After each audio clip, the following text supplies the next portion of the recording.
Hi, I am from PC Error Detective, and in this video, I will show you how to reduce desktop icon size in Windows 11 so you can make your desktop look neat and organized.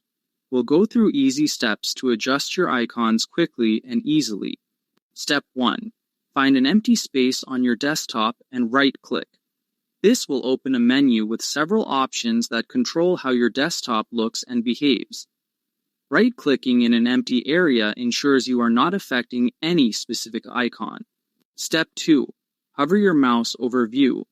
This option lets you access different ways to display your desktop icons.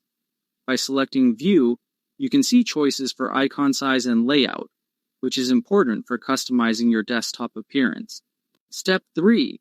Select small icons to reduce the size. You can also choose medium or large if you want a different size.